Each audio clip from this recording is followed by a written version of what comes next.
Good morning दोस्तों। आज फिर से आपके एफबीएस यूट्यूब चैनल में आपका स्वागत है।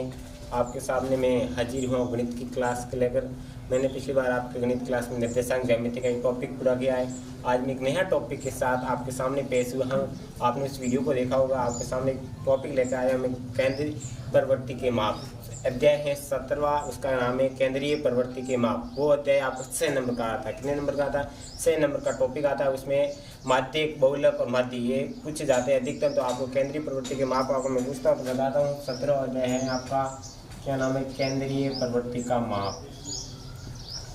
केंद्रीय प्रवृत्ति के माप, ये आपका टॉपिक है, केंद्रीय प्रवृत्ति के माप। ये आपका अंक रहता है 100 नंबर का सवाल आता है। कितने नंबर का सवाल आता है इसमें? 100 नंबर का सवाल हमेशा एग्जाम में पूछते हैं। और वो आप अभी एग्जाम होने वाले 10 या 12 तारीख को, उसमें ये सवाल 100% उभर के आएगा। यहाँ तो बहुलक का हो या माध्य का हो या समांतर माध्य ज्ञात करने का सूत्र आएगा 100%। तो सबसे पहले हम देखेंगे केंद्रीय प्रवृत्ति माप के प्रकार देखेंगे। क्या देखेंगे?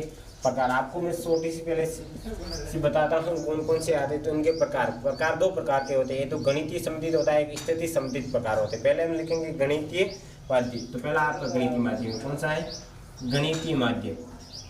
और दूसरा कौन सा है आपका? स्थिति संबंधित माध्य। कितने प्रकार हो गए माध्य? 2 प्रकार हो गए। अब 2 में गणितीय माध्यम है। इस गणितीय माध्यम के 3 प्रकार है और स्थिति संबंधित माध्यम के 2 प्रकार है। इनके 3 प्रकार, इसके कितने हो गए?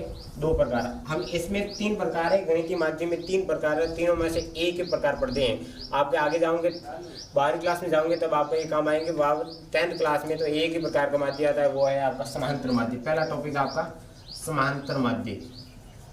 क्या हो गया? समांतर माध्य अथवा औसत। समांतर माध्य को या औसत बात एक ही है, ठीक है। दूसरा आपका आएगा गुणात्मक। दूसरा क्या आएगा आपका? गुणात्मक। तीसरा आएगा हरात्मक।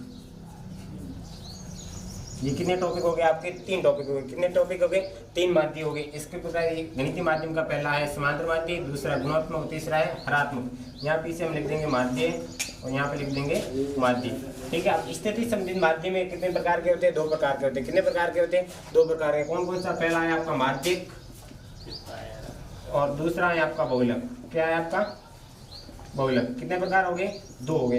तो सबसे पहले हमें बता था कि केंद्रीय प्रवृत्ति के माप के प्रकार कितने होते हैं? 2। कौन कौन से होते हैं? गणितीय माध्यम और दूसरा होता है स्थिति संबंधित माध्यम। स्थिति संबंधित माध्यम में पहले हम गणितीय माध्यम में देंगे। तो गणितीय माध्यम में आपका पहला समांतर माध्य या औसत, ठीक है।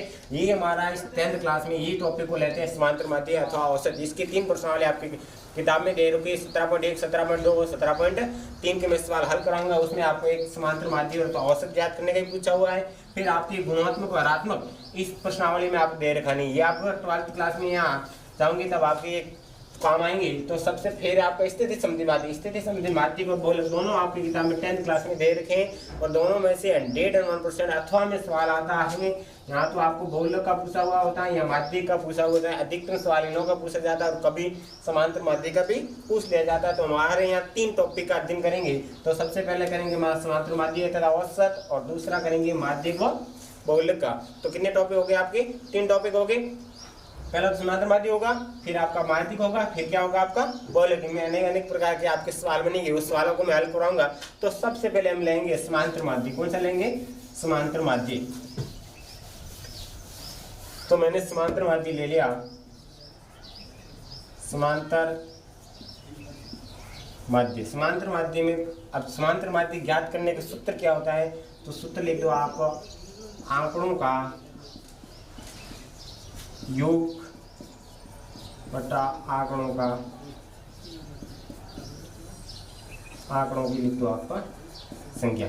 तो कितने आप समांतर माध्य ज्ञात करने का सूत्र क्या हो गया कि आंकड़ों का योग अपॉन आंकड़ों की संख्या, ठीक है। तो ये सूत्र हो गया समांतर माध्य ज्ञात करने का। अब इस सूत्र को आप याद करके, यहाँ आपके पास सिर्फ कॉपी हो तो इसमें नोट कर लेना कि समांतर माध्य ज्ञात करने का सूत्र होता है आंकड़ों का योग अपॉन आंकड़ों की संख्या, ठीक है। इस सूत्र के आधार पर हम 2-3 सवाल हल कराएंगे। आपको बताएंगे कि किस प्रकार के सवाल को हल करेंगे।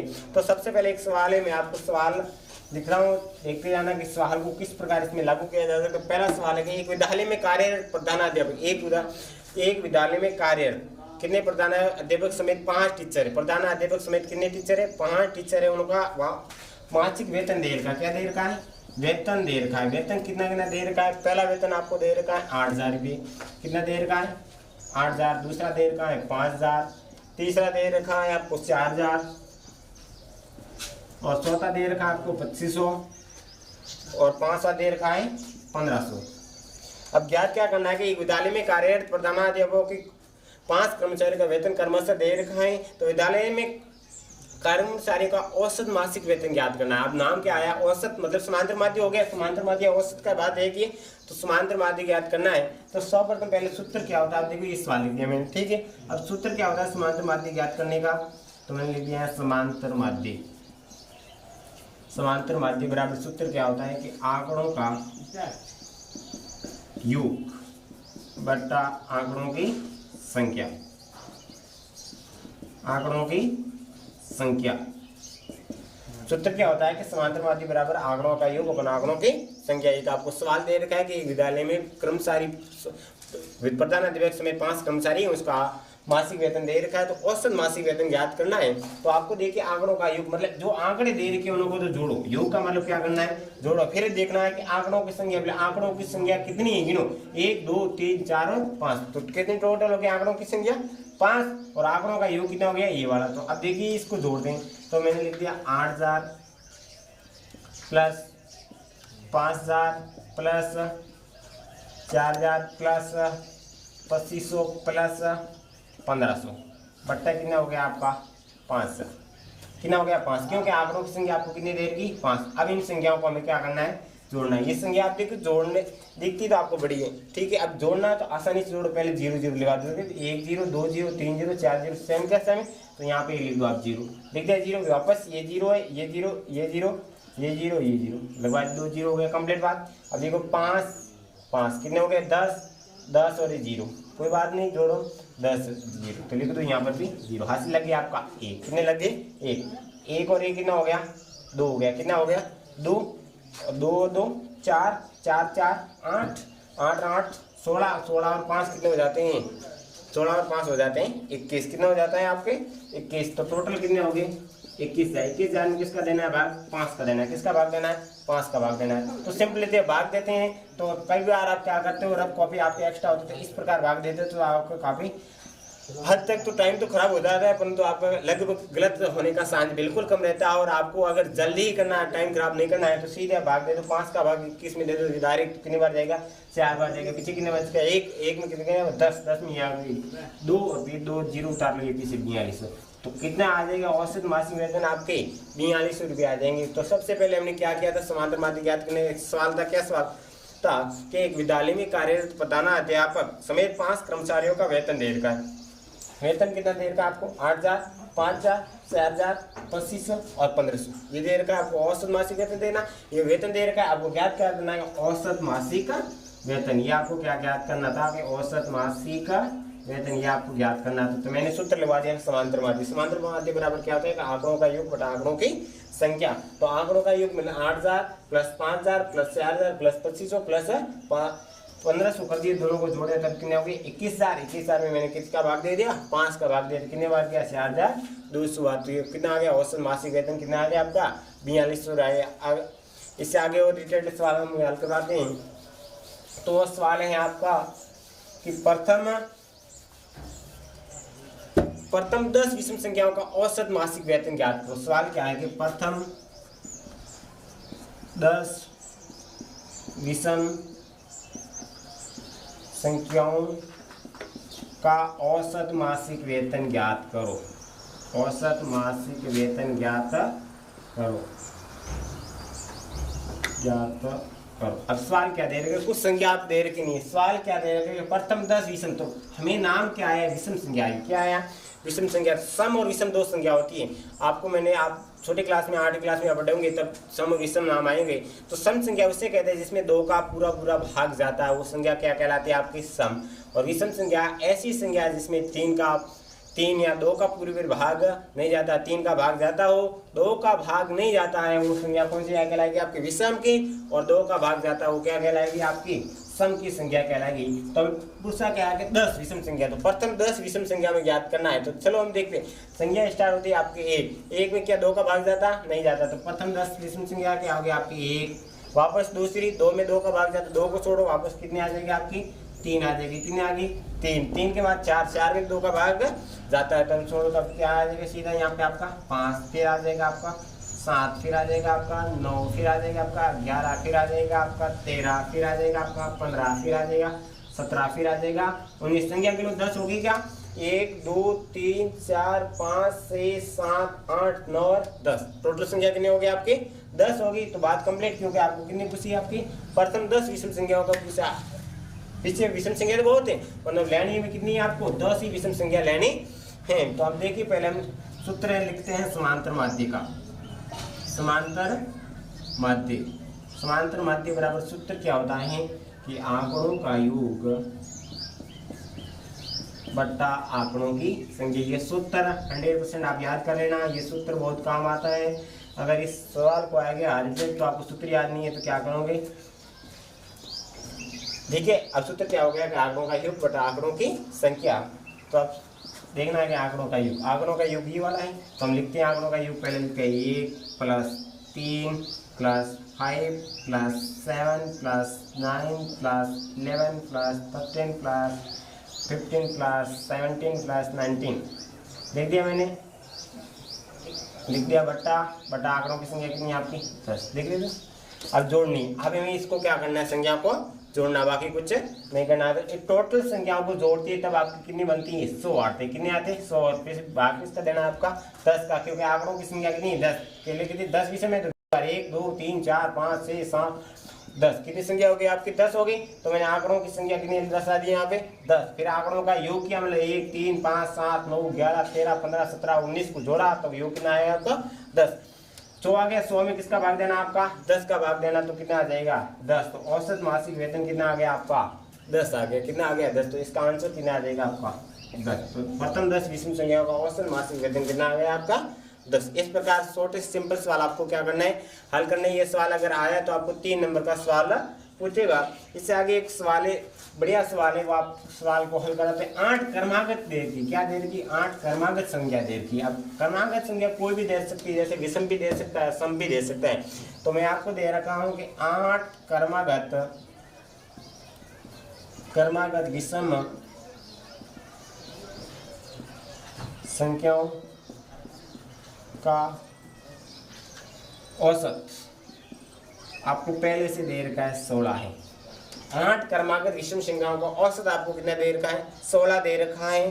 तो संख्या ज्ञात करो, तो आंसर क्या दे रखा है, तो ये ज्ञात करनी है, संख्या ज्ञात करनी है। और मैंने 2 सवाल हल कराए, उसमें संख्या दे रखी थी, उसमें क्या ज्ञात करना था आपको औसत ज्ञात करना था। आपको औसत पहले से दे रखी, अब क्या ज्ञात करना आपको संख्या ज्ञात करनी है। तो अब ये एक तुम आपको इफेक्ट आ जाएगा कि संज्ञा कैसे ज्ञात करें। तो ढरने की कोई बात नहीं है, संज्ञा किस प्रकार ज्ञात करनी है। तो संज्ञा क्या है, तो पहले औसत दे रखा है, तो अब संज्ञा माननी क्या माननी कि 8 क्रमागत, मतलब एक से छोड़कर एक नहीं है, सीधे एक ही लाइन में चलिए। क्रमागत मतलब कोई भी इसमें डिस्टेंस नहीं है, किसी का अंतर नहीं, क्रमागत लेनी, लाइन से लेनी है संज्ञा है। तो अब देखो आपको विषम की पूछी है तो हमको लेनी है सम। अगर आपको यहाँ पे सम की पूछी है तो क्या लेना है विषम। ये हमेशा ध्यान रखना, कोई आपको समांतर माध्य का सवाल पूछ लिया जाए तो उसका हमेशा उल्टे विपरीत ही लेना है। अगर विषम का पूछा है तो सम लेना है, और सम का पूछा है तो कौन सी लेनी है आपकी संख्या, विषम की संख्या लेनी है। तो हमें देखना है सबसे पहले 8 क्रमागत विषम संख्या कौन कौन सी है। तो माना कि 8 क्रमागत विषम संख्या, 8 क्रमागत विषम संख्या कौन कौन सी है। तो 8 क्रमागत विषम संख्या माना कि पहली मैंने मान ली x मान ली, क्या मान ली x मान ली। तो दूसरी अब क्या माननी है कि x + 1 नहीं माननी, x + क्या मान लेना आप 2 मान लेना, क्योंकि आपको विषम संख्या पूछी है। तो आप क्या मानोगे सीधे पूछ लोगे आप सम संख्या लिखोगे। तो आप लिख देना मैंने x + 2 लिखिए, लिख दिया x + 2। तीसरी संख्या आप लिख दी x + 3 नहीं लिखना, और x + क्या लिख देना सीधे 4 लिख देना, x + 4। फिर लिखना x + 4 हो गया, 5 हो गया, 5 को छोड़ो विषम संख्या कौन सी आएगी 6 आ गई, ठीक है। फिर लिखना है आपका x + 8, फिर लिखना है x + 10, फिर लिखना है x + 12, फिर लिखना है x + कितने संख्या होगी आपकी? 8 होगी, कंप्लीट होगी। गिनो 1 2 3 4 5 6 7 और 8। तो यानी कितनी थी? 8 क्रमांक विषम संख्या लेनी थी। अब फिर क्या करना? संज्ञा ज्ञात करनी है आपको। औसत तो दे रखा है, तो औसत का सूत्र लिखवा दो, जो याद करना है उससे वहां ज्ञात हो जाएगा। तो सूत्र क्या होता है? समांतर माध्य बराबर समांतर माध्य अथवा औसत। क्या नाम है? अथवा क्या पूछा है आपको? औसत पूछा है। तो ज्ञात करने का है कि आंकड़ों का योग, आंकड़ों का योग बटा आंकड़ों की संख्या। सूत्र क्या होता है कि आंकड़ों का योग बटा आंकड़ों की संख्या। तो अब देखिए, सबसे पहले हमें देखना है कि समांतर माध्य औसत आपको कितना दे रखा है? 16 दे रखा है। तो औसत दे रखा है 16, तो 16 को यहाँ पे लिख दिया मैंने, लिख दिया 16। अब हमें देखिए ज्ञात करना है आंकड़ों का योग, मतलब इन संख्याओं को क्या करना है? जोड़ना है। तो हम जोड़ देते, सीधी सी बात है। तो जोड़ दिया मैंने x प्लस की 2, x प्लस की 4, x प्लस की 6, x प्लस की 8, x प्लस की 10, x प्लस 12 और x प्लस कितना हो गया आपका? 14 बट्टा आंकड़ों की संख्या। आंकड़ों की संख्या कितनी देर की आपको? 8 देर की। कितनी देर की? 8 देर की। तो हमने लिख दिया यहाँ पे 8। कितना लिख दिया? 8। अब देखिए सिंपलिटी बात है, यहाँ पे आपको देखा 16 बटे में कितना है? 1 है। ठीक है, अगर इस प्रकार आपको संख्या दे रखी है तो आप, मैंने पिछली बार भी डिवाइजन की फॉर्मूले में गया था, तो क्या करते हैं हम? क्रॉस मल्टीप्लाई, मतलब वर्ज गुणन या कैसी गुणा कर देते हैं। तो यहाँ पे क्या कर देंगे हम? कैसी गुणा कर देंगे। तो इसका क्रॉस मल्टीप्लाई, 8 का गुणा 16 से, 1 का गुणा इस पूरी संख्या के साथ क्या कर देंगे? गुणा कर देंगे। तो अब देखिए संख्या को, पहले इन संख्या को जोड़ते हैं। तो 1x 2x 3x 4x 5x 6x 7x और कितने हो गए आपके x? 8x हो गए। कितने हो गए आपके? 8x हो गए। तो मैंने यहाँ पे लिख दिया 8x। क्या लिख दिया? 8x। फिर संख्या को लिखते थे 2 plus 4 plus 6 plus 8 plus 10 plus 12 plus 14। फिर गुणा किसके साथ करना है? 16 इंटू 8। यहाँ पे मैंने क्या किया है? क्रॉस मल्टीप्लाई में वर्ग से गुणन किया है। तो अब इन संख्या को जोड़ते हैं। 2 और 4 कितने हो गए? 6 6 कितने हो गए? 12 12 और 8 कितने हो गए? 20 20 और 10 30 30 और 12 42 30 और 12 कितने हो गए? 42। अब 42 और 14 को जोड़ दो यहाँ पे, 42 और 14 तो कितने हो जाएंगे? 6 और 4 56। कितने हो गए संख्या आपके? हो गई यहाँ पे 56। तो यहाँ पे मैंने लिख दिया 8x प्लस के 56, 8x प्लस के 56 लिख दिया। और 16 इंटू 8 क्या कर दो आप? गुणा कर दो। 16 इंटू 8 कितने हो जाएंगे आपके? 16 का पाड़ा बोलो या 8 का पाड़ा बोल दो, कोई बोल दो आप। कितने हो जाएंगे? 128। कितने हो जाएंगे? 128। गुणा कर लो। 8 में 8 8 में 8 16 सभी 832 8 में 4 8 सिंह 48 48 के आस लगे 4 8 और 1 4 कितने हो गए? 12। कितने हो जाए? 128 हो जाएंगे। तो आप देखिए क्या करना है आगे। इस प्रकार का कोई समीकरण आपके सामने उभर के आ जाए तो क्या करोगे आप? 8x प्लस के 56 बराबर कितने? 128।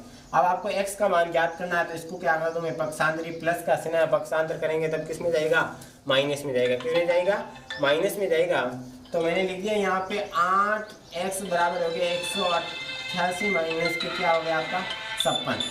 8x बराबर क्या हो गया? 128 माइनस क्या हो गया आपका? यहाँ 56। अब देखो घटवाना है, क्या करना है? घटवाना है। तो घटवा दो। 8 में से 6 के पीछे रह गए आपके 2, 12 में से 5 के पीछे कितने रह गए? 7। अब यहाँ बस क्या रहा आपका? 8x। ठीक है, अगर गुणा में तो पक्षांतर करेंगे तो किस में जाएगा? भाग में चला जाएगा। तो मैंने दिया x बराबर हो गया 7/2/8। तो x बराबर कितना आ जाएगा आपका? 9। ये आपका क्या आ जाएगा? आंसर आ जाएगा। तो x बराबर कितना आ जाएगा? 9। संख्या आपकी कितनी आ गई? 9। अब हमें क्या ज्ञात करना है कि 8 क्रमांक विषम संख्या ज्ञात करनी है। अब x का मान आ गया 9। हमने संख्या क्या मानी थी? ये वाली संख्या मानी थी। ये क्या मानी थी? हमने संख्या मानी थी। तो x बराबर तो आपकी कितनी? यहाँ पे 9 लिख दो। कितनी लिख दिया मैंने? 9। तो दूसरी संख्या क्या ज्ञात करनी है? 9 + 2 करना है। तो 9 + 2 मतलब x का मान कितना है आपका? 9। तो संख्या जोड़नी पड़ेगी। 9 और 2 कितने हो जाएंगी? 11 हो जाएंगी। तो कौन सी संख्या आई? विषम आई। हमने सब मानी थी, उसका उल्टा मानना। तो हमें संख्या ज्ञात करनी थी। 8 क्रमांक विषम संख्या ज्ञात करनी थी। 9 आ गई, 11 आ गई। अब 4 जोड़ना 9 में तो कितने आ जाएगी? 13 आ जाएगी। फिर 9 में 6 जोड़ना तो कितने आ जाएगी 15 आ जाएगी। 9 में 8 जोड़ना तो कितने आ जाएगी 17 आ जाएगी। और 9 में 10 जोड़ना तो 19 आ जाएगी। और 19 9 और 12 जोड़ना तो कितने आ जाएगा आपके 21 आ जाएगी। और 21 में 14 जोड़ना 9 में 14 जोड़ना तो कितने आ जाएगी 23। तो ये कौन सी संख्या आ गई आपकी 8 क्रमागत विषम संख्या प्राप्त हो सकी। कौन सी संख्या हुई 8 क्रमागत विषम संख्या। पहले हमने क्या याद किया था x का मान। एक बार देखो रिलैक्स के सामने मैं समझा रहा हूँ, पूरा पूरा सवाल को समझा रहा हूँ। क्या दे रखा है कि 8 क्रमागत विषम संख्याओं का औसत आपको दे रखा है 16। कितना दे रखा है 8 क्रमागत विषम संख्याओं का औसत दे रखा है आपको 16। तो संख्या ज्ञात करनी है। तो पहले से नोटेट करना है कि मैंने क्या माना। पहले माना कि 8 क्रमागत विषम संख्या, माना कि 8 क्रमागत विषम संख्या। तो मैंने उसकी अगर आप विषम संख्या पूछी है तो सम संख्या मैंने पहले बार बताया उसके विपरीत मानना है। तो मैंने विपरीत मान लिया x प्लस 2 x प्लस के 4 x प्लस के 6 x प्लस के 8 x प्लस के 10 x प्लस के 12 x प्लस के 14। ठीक, उसके क्या मानी थी विपरीत संख्या मानी थी मैंने। फिर क्या किया आपको औसत देर का 16। कितना देर का है 16। सूत्र लगवा दिया मैंने आंकड़ों का योग बटा आंकड़ों की संख्या। इन संख्याओं को क्या कहते हैं यहाँ पे लिख दिया। और टोटल आंकड़ों की संख्या कितनी देर की 8। फिर क्या किया मैंने क्रॉस मल्टीप्लाई किया 16 इंटू 8 और x को जोड़ा तब 8x और इनको को जोड़ा तब कितना हो गया आपका 56। फिर 56 को मैंने क्या किया पक्षांतर किया है तो 128 माइनस क्या हो गया आपका 56 हो गया। पीछे कितना वैसे 72। अगर 8x गुणा में दे रखा है तो किसमें जाएगा भाग में। तो x बराबर कितना आ जाएगी 9। कितना आ जाएगा 9। फिर आपके देखो मैं संख्या ज्ञात करने तो संख्या ज्ञात करने तो माना कि यहाँ था तो x बराबर था आपके कितना आ गया 9 आ गए। तो 9 लिख दिया मैंने। फिर 9 प्लस 2 कितना हो गया 11, 9 plus 4 13, 9 plus 15, 9 plus 8 17, 9 plus 10 19, 9 plus 12 21 और 9 प्लस 14 कितने हो गए 23। तो इस प्रकार की आपकी क्या होगी संख्या प्राप्त होगी। अब एक सवाल अगला माध्यमिक का लेकर चलता हूँ आपके सामने। वो सवाल लगभग काफी आपको मोस्ट दे रहा है। सवाल क्या दे रखा है समझना है, उसमें सूत्र लगाने की कोई जरूरत नहीं है। सवाल को समझना है किस प्रकार का वो सवाल आपके सामने उभर के आता है। और सवाल क्या दे रखा है कि 5 संख्याओं का औसत, मतलब 5 संख्याओं का औसत कितना दे रखा है 5 संख्याओं का औसत। 5 संख्याओं का औसत आपको कितना दे रखा है 18 दे रखा है। कितना दे रखा है 18। फिर दे रखा है 18। यदि एक संख्या हटा दी जाए 5 में से एक संख्या हटा दी जाए तो उसका औसत कितना हो जाएगा। अब इसमें से एक संख्या हटाई जाए तो औसत बाकी कितना बच जाता है आपका 16। कितना आता है 16। अब संख्या ज्ञात कीजिए, जो हटाई की संख्या ज्ञात करनी है। हटाई की संख्या ज्ञात करनी है, किस प्रकार ज्ञात करोगे। तो सवाल क्या दे रखा है कि 5 संख्याओं का औसत दे रखा है 18। अगर एक संख्या उसमें से घटाई दी जाए तो उसमें संख्या बचती है आपकी 16। ठीक है, कितनी बचती है आपकी 16 बचती है। तो अब हटाई की संख्या ज्ञात करनी है। तो हटाई की संख्या आप किस प्रकार ज्ञात करेंगे। तो सर्वप्रथम देखेंगे कि 5 संख्याओं का औसत। देखो यहाँ पर हल नाम लिख देना। हल लिखोगे आप लिखोगे 5 संख्याओं का औसत। क्या देगा 5 संख्याओं का औसत। 5 संख्याओं का औसत कितना देर का आपको 18 देर का है। तो 5 संख्याओं का क्या कर दो गुणनफल कर दो। क्या कर दो गुणनफल। 5 संख्याओं का गुणनफल। गुणनफल का मतलब गुणा कर दो। तो 18 इंटू क्या कर दिया 5। तो 8 पंचे कितना हो जाएगा 40 और 5 और कितना हो जाएगा 9। तो कितना हो गया 90। तो 18 पंचे कितना होता है 90। तो 5 संख्याओं का गुणनफल आ गया 16। अब हमें हटाई की संख्या, तो माना कि हटाई की संख्या x है। क्या लिख दिया माना कि हटाई गई संख्या कितनी आपकी x है। माना कि हटाई की संख्या कितनी है आपकी x है। अब हटा दी संख्या तो आपकी x है। ठीक है, अब पीछे कितनी बची संख्या 4 बची। 5 में से घटवा दिया तो पीछे कितनी बची 4। 4 संख्याओं का औसत कितना दे रखा है आपको 4 संख्याओं का औसत कितना दे रखा है आपको 16 दे रखा है। कितना दे रखा है 16 दे रखा है। तो 4 संख्याओं को गुणनफल देगा 4 संख्याओं का गुणनफल 16 इंटू क्या कर दो 4 कर दो। 16 इंटू क्या कर दोगे 4। तो 16 16 32 16 1600 कितना हो जाएगा आपका 64। कितना हो जाएगा 64। अब हमें देखना है कि 5 संख्याओं का औसत मतलब 5 संख्याओं का गुणनफल किन के बराबर होगा। 4 संख्याओं के गुणनफल और जो हटाई की संख्या के क्या होगा योग के बराबर होगा। तो पहले मैंने लिख दिया 64 प्लस x बराबर कितना हो गया 90। क्योंकि अगर देखो बराबर क्यों हुआ है यहाँ पे देखिए कि यहाँ पे 4 संख्याओं का गुणनफल दे रखा है। 4 संख्याओं का गुणनफल कितना दे रखा है आपको 64 दे रखा है। फिर हटाई की संख्या में कितनी आपकी x है और 5 संख्या का गुणनफल कितना दे रखा है आपको 90 दे रखा है। तो अब इस संख्या को क्या कर दूंगी पक्षांतर कर दिया। क्या कर दिया पक्षांतर। प्लस का चिन्ह है पक्षांतर किया किसमें बदलेगा माइनस में बदल जाएगा। तो 64 हो गया। तो x बराबर क्या हो गया 10 में से 4 के बच्चे रखे 6 और यहाँ कितने बच गया था आपका 8 बच गया था। कितने बच गया 8 और ये कितने 26। तो 28 की संख्या आपके कितने आ गए 26। आप समांतर माध्य के बारे में यहाँ तक आज पढ़ेंगे। कल आगे बढ़ेंगे हम असतत श्रेणी या असतत बारंबारता श्रेणी के बारे में पढ़ेंगे। आपने समांतर माध्य के सूत्र आंकड़ों का योग बटा आंकड़ों की संख्या के आधार पर ही बढ़ा है। आज का टॉपिक यहाँ तक ही खत्म करूंगा।